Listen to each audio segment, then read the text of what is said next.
So we're here with our friend Bill Mullan. He's the owner of Cap Tactical, which is a firearm shop. Lawndale, right, is the actual city? Lawndale, California. So we're going to catch up because there's a lot of stuff happening, and obviously Dana has been in your shop a bunch of times. Adrian. I've not been in your shop. Sorry. Her husband's LAPD. Have you ever shot? I've never held a gun in my entire life, you guys. What? Never. Drew, let's take her to the range. I know. He has no ammo. I'm probably the worst person to talk to about this because I just don't know anything about guns. I'm from Canada, so I really am very ignorant when it comes to guns. Well, because you're from Canada. Well, so the ignorant part comes from that. I should know more, and I do want to learn. Questions. Are there no guns in Canada? No, there's totally guns in Canada. It's just the gun. There's not a lot of. For those of you who couldn't hear when Dana was whispering, she asked if Canada was a real place. I know she was speaking softly. So I drove by your shop the other day. When COVID hit was the first time you and I met. It was back in March.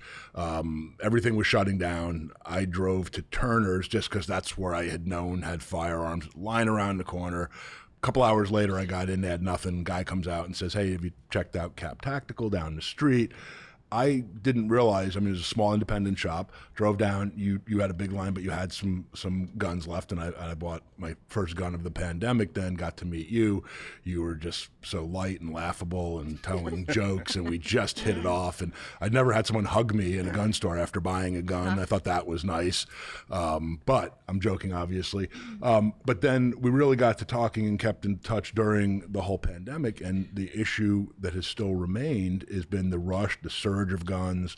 We're going to talk about today the lack of supply, and also the laws or new proposed laws now that are coming up again with the new administration. So we're going to try to touch on everything that we can, but let's start out and hear from Bill. What has this last year been like for you as a gun shop owner? Just a blur, just tiring, ready for some R&R. I don't think that's going to happen anytime soon, but yeah, it's just a mess. But has it been, a lot of people had said at one point, wow, the only people making money, I heard this in reporters saying, is Jeff Bezos and Amazon and the gun shop owners. But maybe in the very beginning, but not really, right? There's just not a lot to sell right now.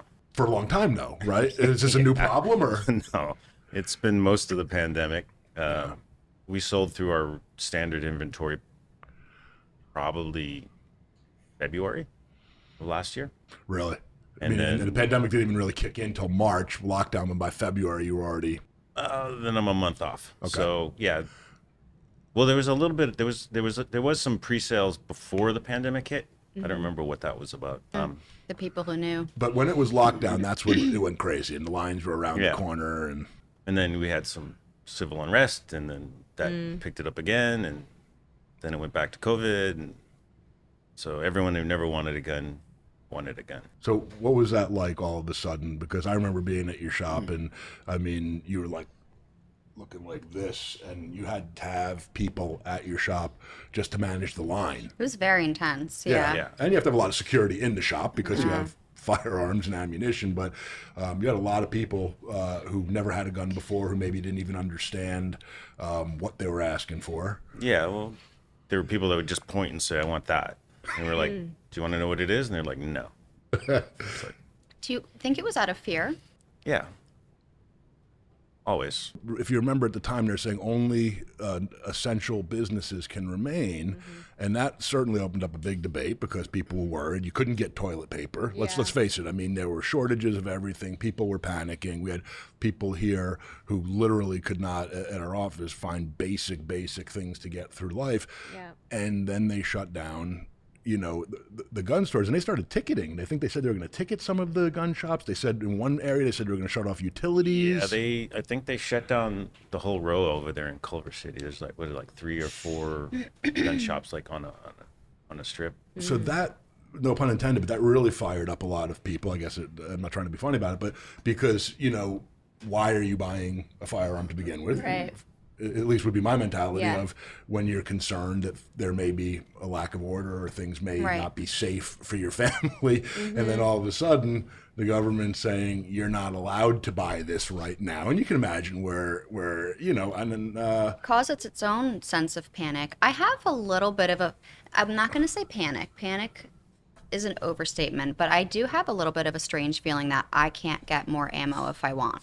So I have this gun, I have some ammo, but like just to God forbid, do you think there's an intentional slowdown in the process? Like what's going on that they're halting that? We were talking about that in my office before we were on. So what was your take on that, Bill? You know firsthand what you're seeing. I was just seeing I saw a video from the Vista Group.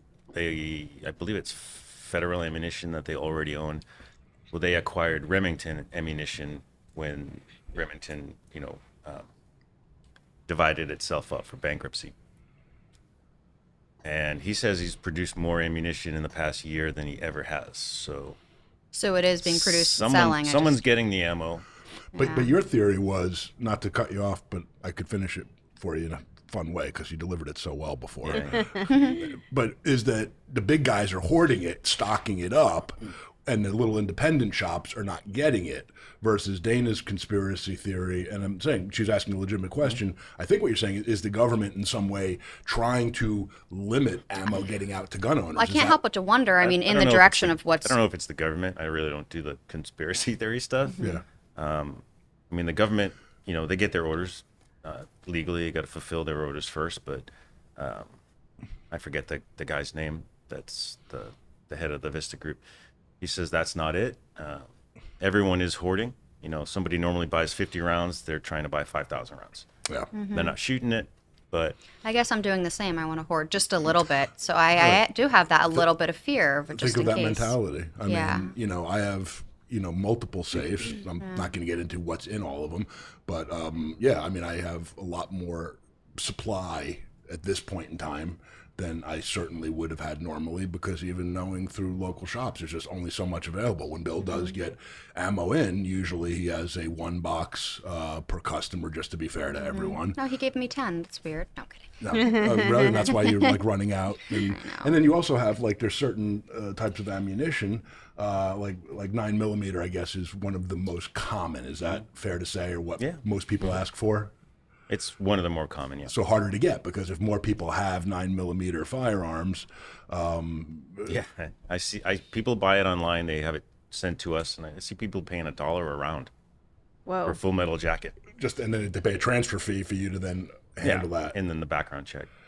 That's crazy. And a normal box would be how much? We're holding it for our customers picking up guns, but it's anywhere from $13.99 to $20.99, depending on what the grain size, what the grain weight is. I'm gonna ask the stupid question. Sorry, from the Canadian over here, but what is the like? If I wanted to go in and buy a gun, someone who's never touched a gun before, what is the procedure to do that in California?